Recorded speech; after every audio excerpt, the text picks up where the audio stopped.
All right, so we got this bike semi-tuned in. It's still a little lean, but we'll address that before you guys see us ride next time. But this, if you haven't been watching, this is our full suspension Coleman. She's pretty comfy. Sorry, I kicked the, look at that. Let me put this one up. It's really nice. That's a crotch rocket shock on that puppy. Off of, I think, a GSXR, I believe. So, the biggest problem you guys seen in the last video is these forks are super soft. I do think the angle is okay. What in the Dale? Wrinkle. Jimmy? Back to the video. So, the biggest problem you guys seen was the forks. And the forks, I think the angle's okay. Because if you look at it, you know, your forks want to face in the direction you're going.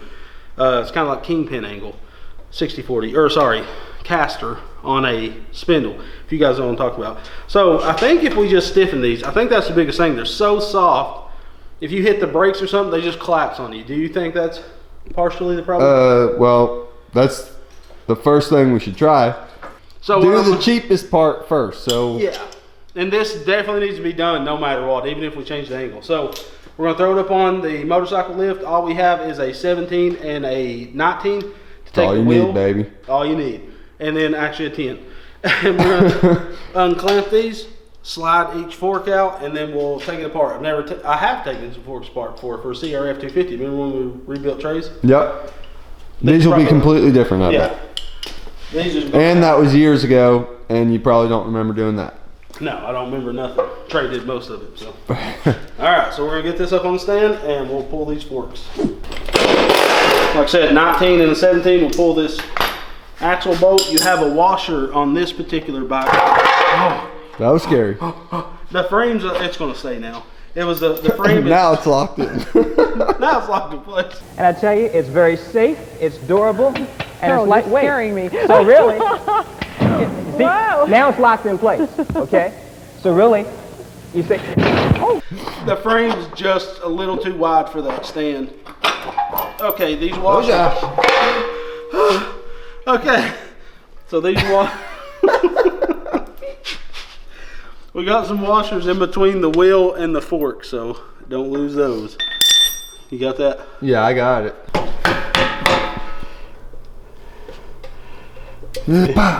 Snap that ear off. I wouldn't be surprised.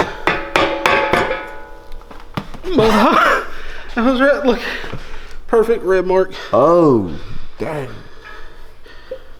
Oh yeah. So we're just gonna do one right now. So I'm assuming that we just take out that Allen, and then we can.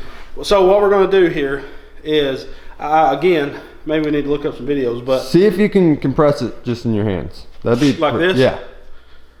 That's soft. It moved a good inch. Yeah. You shouldn't be able to do that. Yeah. So I think what we have to do is pull this, and then we need a measuring cup to pour every ounce of fluid out of this, because we need to put that exact amount back in it. But we're going to use 30 weight motor oil. It's going to be way thicker. There's a spring in here. We can preload that with a PVC spacer that'll basically preload that spring. You know, if a spring is 6 inches long, and let's say it's got a 100-pound compression rate, that means for every inch to compress it, it needs 100 pounds. But if you preload it, that changes, because that's stiffening the spring up. So that's what we're going to do, is preload it and put thicker oil. The oil will slow down the valving process. The preload will stiffen the spring, so it should work all in all together. I'm trying to make this bike more suited for my weight instead of like Lonnie's, so it may be a little stiff for you, but I mean, we can jump better than what is now. You can't hardly turn. And these tires, probably some of our handling is how flat these tires are. They're rounded some, but they're still square boys. Yeah. So all right, let's see. Let me get a measuring cup, and we'll pull these apart. Bob.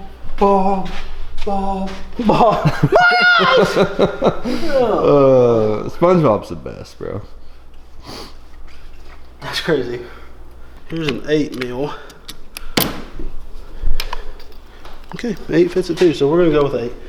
So 8 mil Allen. See, I don't have like a actual measuring, like a We need like a beaker. Yeah. But so the actual like cylinder to where you can set it there. We're gonna pour it in this, and we're just gonna mark it with a Sharpie. That's what I was kind of thinking would happen. Oh, look at that turbo. Think it will be? Oh, it's so cute. I don't know. I'm just saying, what if? I don't know. Okay, I'm scared a little bit. Ooh, not too bad. Okay.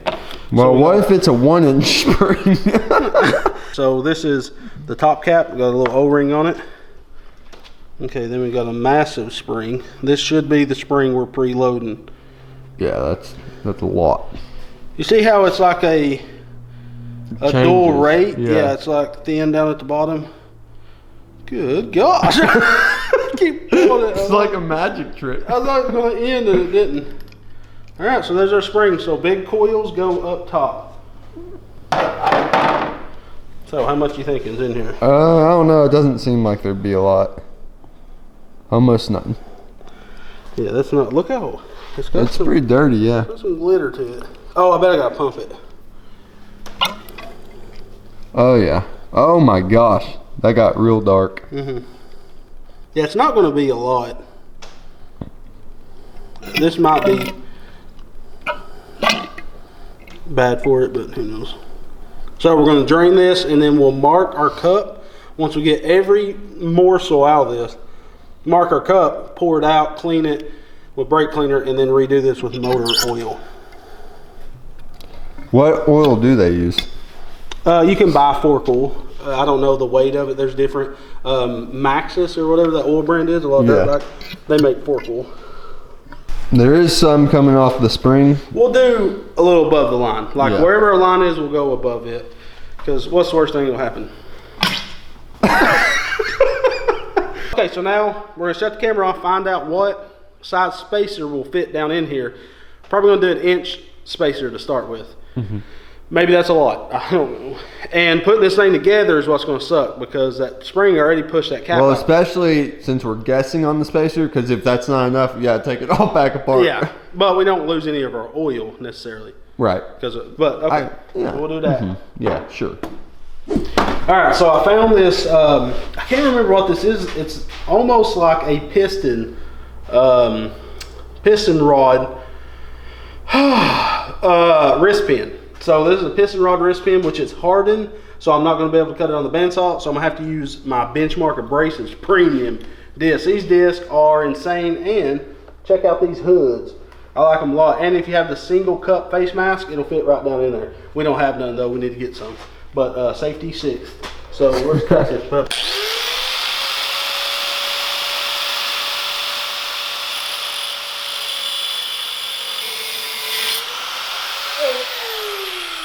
Alright, now I can deburr these, and that's one for each side. We cut it in half there, around 1 inch, like a hair bit over. They're 1 1/16 long, which is perfect. And I don't want to touch that because it's hot. So we'll clean these up, and we'll go ahead and put that one together, pull the other one off, and we'll test them side by side. Alright, so we went and got some Havoline 30 weight. I've marked where this was, and we're actually going to go a hair bit above that line just for what was on the spring. Right there. Surely that'll be enough. Don't call me Shirley. All right, now. Just call yourself Shirley. Let me grab a funnel. All right, so we're gonna do that. I can hold this and the camera. All right, our 30 weight is in there. We can get every morsel out of there. Do we prime this any certain way? I don't think you have to. We're not, so. Okay. So what? So this is going to be the hard part. Like an aardvark. What? What do you mean? Here, that would go in first, wouldn't it? No, I've heard that you put it on top. So that's what's going to be hard. Is pushing all this down. Ooh, boy. And then not cross-threading it as well. Be a lot easier. Ooh, hopefully that didn't cross-thread. No, it didn't cross-thread. So what do you think? Oh, it should be. I would assume it's better. We got to pump up.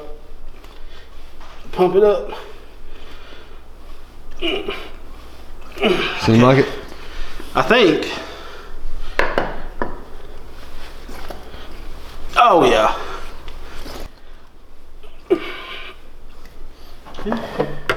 That's the upgraded one. That looks way easier. Yeah, I just compressed it like half. So we can preload the spring more. That's, I mean, you feel it. This is the stock. Yeah.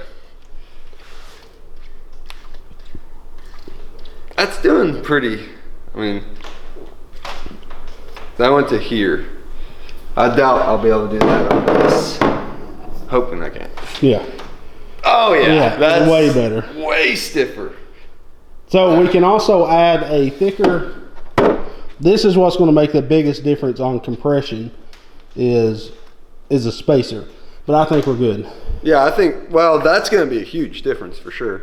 Yeah, so now. It might still be a little soft for you though with your. Come on, man. There will be two of them. So yeah, it's doubling. I would say it's more than double the stiffness now. I mean, it is. That first one, if you're collapsing it almost all the way in your hands, that's weak. Yeah, so we'll do the other one off camera real quick. Get them both done, slap them on, and we'll be able to ride the puppy.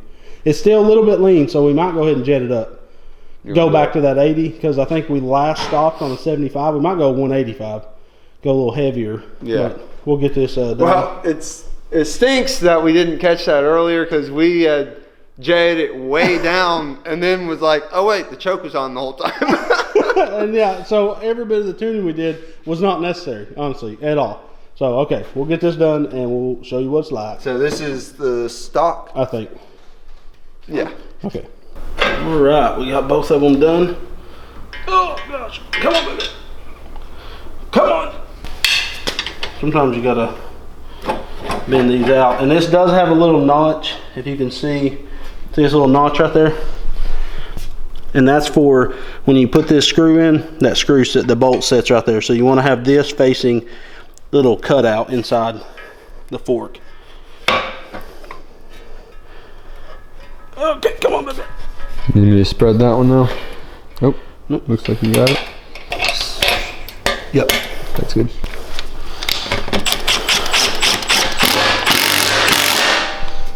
Boom. First one's on. That's dangerous because it's the side that can slam all the way. So they welded the stops on crooked on this back, so the gas tank is at a perfect spot because it doesn't hit on this side, but it hits on this side. So we're gonna have to make sure to add, all we're gonna have to do is put a bead of weld right here, a couple little beads to hold that from about right there. Yeah. All right. Well, I'm gonna replace this bolt and we'll take her out for a ride. Simple as that. Just make sure to get that notch lined up. We marked our notch so we could see where it was at. You have to slide it up just a hair bit. You can see that's probably, I don't know, 3/16 up, 3/16. Yeah, something like that. So we're gonna get a new bolt and we'll get this thing buttoned up. A few moments later. Okay, forks are back on. We went up to a 185 main jet, and it might be too much. Who knows? 180 probably. I'm thinking was right. this is about to be night and day difference, though. Yeah. Oh, set on it. We've already, of course, set on it, but it is crazy. All of the softness feels in the back now. Like, yeah. This isn't compressing the front at all. I have to get up over them to compress them. Yeah, which is nice because now you can hoon on the thing. Well, we're hoping. Yeah. I mean, the angle could still be a little off. That's the factory angle. We haven't changed that a bit. But I think that, hands down, is going to make it. Because I rode around the garage, I hit a pothole. Better for sure. Yeah. It won't have that collapse feeling. So we're going to get the cameras rolling, and as long as we're going to take our hoon snort.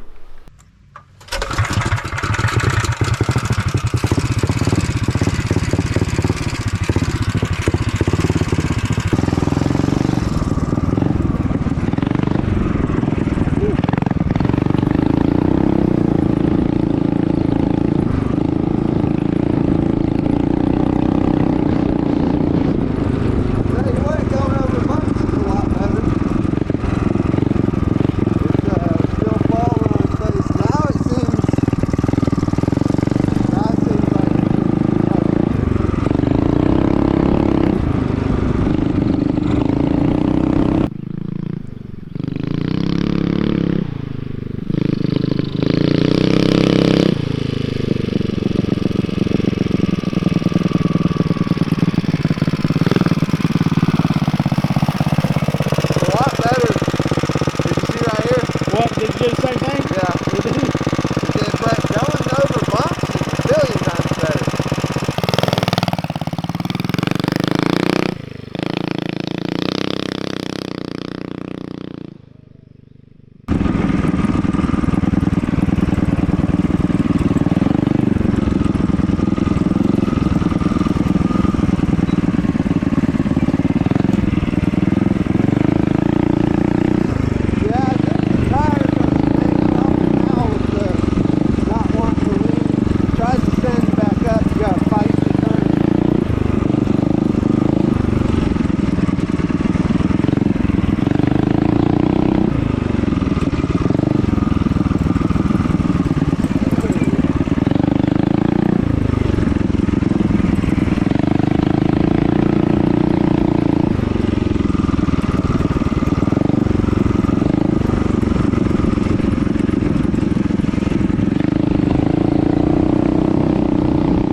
Yeah, we just gotta tune it a little bit, but whenever it hits that power band, it hits hard. Coming up that hill, every time it actually started revving, it would just start spinning instantly.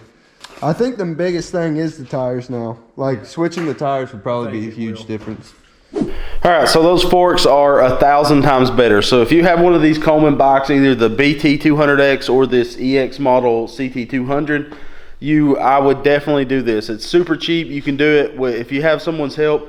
You can knock this out in like 20 minutes. But 30 weight motor oil, you can play with the thickness of motor oil too. You could have went a little bit lighter because fork oil is super light. So, and you can do a 1/2 inch spacer. I'm a big old boy, so I did the 1 inch and 30 weight, and it seems to be awesome. Our biggest problem now is those tires. They look awesome, but unfortunately, like they'd be good drag racing tires. If this is a drag bike, we'd leave those tires on it for ultimate like dirt grip.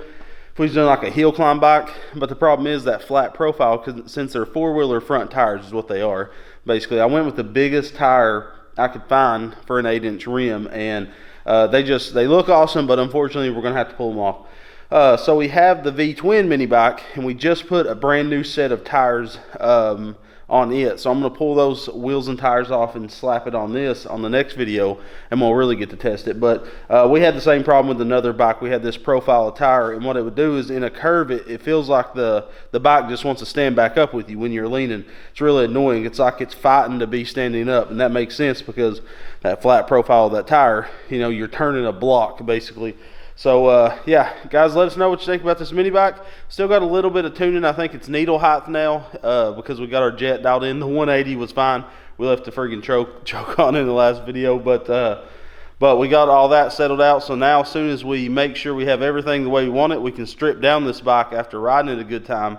And that's why Lonnie was going so slow around the trail. Lonnie's usually way faster on mini bikes, but it's not confidence inspiring when it's got those flat tires on it. So we'll do those rounded tires, see how he thinks it feels, and if everything's right with it. If we don't think we need to change the fork angle or anything, then we'll strip it down and paint it. So yeah, let us know what you think about this bike. All the parts are linked in the video description, so check those out. That engine is performing awesome. You can see when he climbed that hill, no effort whatsoever. It has so much low end torque, it just crawls up that hill. You don't have to rev the bike out to make its power. And that's what's nice about this big block. But I gotta say, I do like a 212, like the Tilson 225 from Go Power Sports.